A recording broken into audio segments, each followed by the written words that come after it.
Hello hello, good morning. आज आपके साथ फिर से जीवन के जो चार बेसिक नियम हैं, जो चार चीजें हैं, उनको लेकर मैं आपके सामने पुनः उपस्थित हुआ हूं। पिछले 3 दिनों में मैंने आपको डिफरेंट डिफरेंट चीजें बताने की कोशिश की, रादर 2 दिनों में। सबसे पहले मैंने आपको बताया कि जीवन में कौन सी चार चीजों को आपको बहुत ध्यान रखना है, कौन सी चार चीजों का आपको बहुत ख्याल रखना है। सबसे पहले आपको मैंने बताया था आपकी क्षमताएं, आपकी क्षमताएं क्या हैं और आप उनको किस तरह से उनको डेवलप कर सकते हो या उन्हें चिन्हित कर सकते हो। यह बात हमने की थी डे बिफोर यस्टरडे। कल था 21 तारीख, 20 तारीख को हमने इसकी बात की थी। और कल बात की थी मैंने आपसे धन को लेकर। मित्रों, हम सब दुनिया में सामाजिक प्राणी हैं। हम कितना भी कह लें कि धन की आवश्यकता नहीं है, या मुझे धन नहीं चाहिए, या धन सब बुराइयों की जड़ है, हम कुछ भी कह लें, मगर धन के बिना सब व्यर्थ है। कहते हैं ना, अर्थ बिना सब व्यर्थ, सब व्यर्थ है। हर काम धन से ही होता है, मगर धन को अपने सर पे चढ़ने नहीं देना, ये हमारा पहला काम होना चाहिए। और दूसरा, धन का प्रॉपर नियोजन करना, धन का किस तरह से सम्मान करना।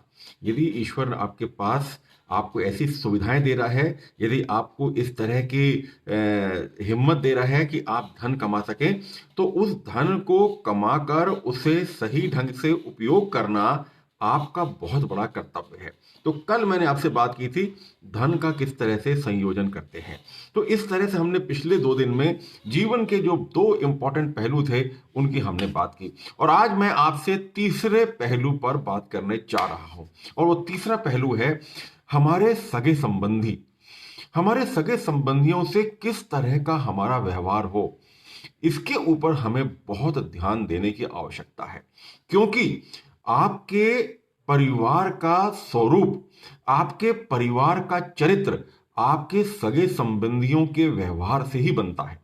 यदि आपके सगे संबंधी जो हैं, चाचा हैं, मामा हैं, ताऊ हैं, मौसी हैं, बुआ हैं, अंकल हैं, जो भी हैं, यदि आपके उनके साथ संबंध अच्छे नहीं हैं, यदि आप हमेशा उनके प्रति विद्वेष पालते हैं, तो ध्यान रखिएगा आपके बच्चों के अंदर जिस तरह से दीवार में सीपेज सीपेज होती है, उस तरह से आपके बच्चों के मन में वो सीपेज की तरह धीरे धीरे धीरे धीरे समाते रहेंगे।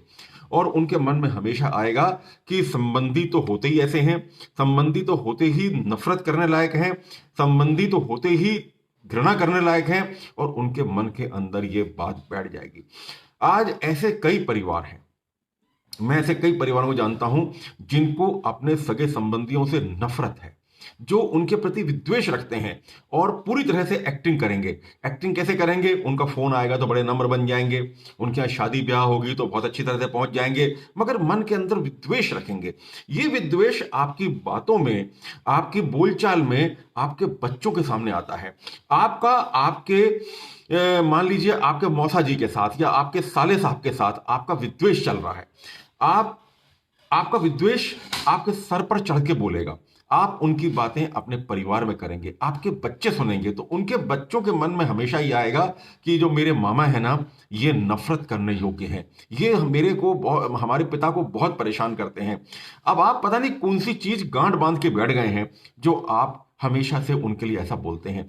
तो इस तरह से जो हमारे सगे संबंधियों के साथ हमारा रिलेशन है, वो रिलेशन हमारे परिवार का चरित्र बनाने में बहुत बड़ी भूमिका निभाते हैं। अब आप देखिए, घर में दादा दादी हैं, आपकी पत्नी या मेरी पत्नी मेरे माता पिता के साथ क्या व्यवहार करती है, ये मेरे बच्चे देख रहे हैं। उनको उनसे किस तरह से बात करेगी, उनका किस तरह से सम्मान करेगी, या उनका किस तरह से अपमान करेगी, या उनका किस तरह से ख्याल रखेगी, ये मेरे बेटे और बेटी ये देख रहे हैं। मैं तो जो देख रहा हूं वो तो देख ही रहा हूं, मुझे तो छोड़िए, पर मेरे बच्चे जो कि जो कि अब आगे की पौध हैं, वो उस चीज को देख रहे हैं। उनको यही बैठ जाता है उनके मन में कि शायद बुजुर्ग माता पिता से या बुजुर्ग दादा दादी से बात करने का या उनके साथ व्यवहार करने का यही ढंग है। वो इसी चीज को लेके बड़े होते हैं। वे भी जिस तरह से आप उन्हें दुत्कारते हैं, जिस तरह से हम अपने माता पिता के सामने खाना फेंक के दे देते हैं, या उन्हें ठंडा देते हैं, या उनको दुत्कारते हैं, या यदि वो खांसते हैं तो हम चिल्लाते हैं कि शांत रहो, बहुत हो गया खांस खांस के, यदि इस तरह का हम व्यवहार करते हैं तो यकीन मानिए आपके बच्चे यही सीखेंगे और उनको यही लगेगा कि बुजुर्ग माता पिता को बुजुर्ग दादा दादी के साथ व्यवहार करने का यही एक ढंग है।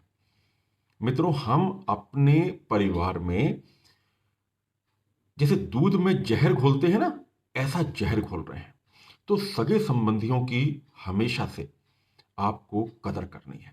सगे संबंधियों को आपको हमेशा से देखना है कि आपके यदि उनके साथ व्यवहार अच्छे नहीं है, कारण कुछ भी हो सकता है, हम सामाजिक प्राणी हैं, कोई आवश्यक नहीं कि हमेशा से उनके साथ हमारा व्यवहार अच्छा ही रहे, पर जहाँ तक संभव हो सके, क्योंकि आपको हर कार्यक्रम में मिलना है, आपको हर कार्यक्रम में साझा व्यवहार करना है, आपको उठना बैठना है, तो मन के अंदर यदि विद्वेष रखेंगे, हमेशा विद्वेष रखेंगे, तो आपका तो जो नुकसान होगा ही होगा।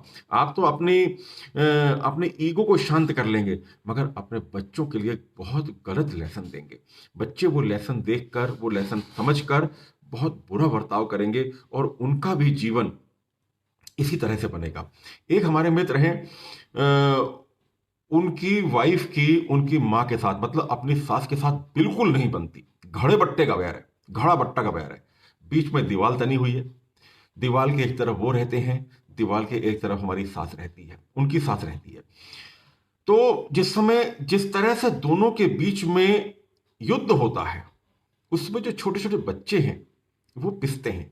अब आप इन बच्चों को कितनी भी कॉन्वेंट स्कूल में भर्ती करा लो, आप इन बच्चों को कितनी भी अच्छी से अच्छी एजुकेशन देख लो, मगर उनको उस चीज का अपने अपने आप को बिगाड़ने का ट्रेलर आप हर दिन अपने घर में दे रहे हैं। अरे उस माता को समझना चाहिए जो अपनी सास से लड़ती है। सास ने तो अपनी जिंदगी बिगाड़ ली, सास ने तो जो भी अपनी जिंदगी तुम्हारे साथ बहस करके बिगाड़ ली, या उन्होंने अपनी जिंदगी बिता ली। अब आप अपने बच्चों को क्या सिखा रहे हो? इतने बड़े बड़े कॉन्वेंट स्कूल में उनको आप पढ़ा रहे हो, कितनी फीस दे रहे हो, मगर उनके सामने आप क्या क्या वाक्या खड़ा कर रहे हो, आप उनके सामने क्या बता रहे हो?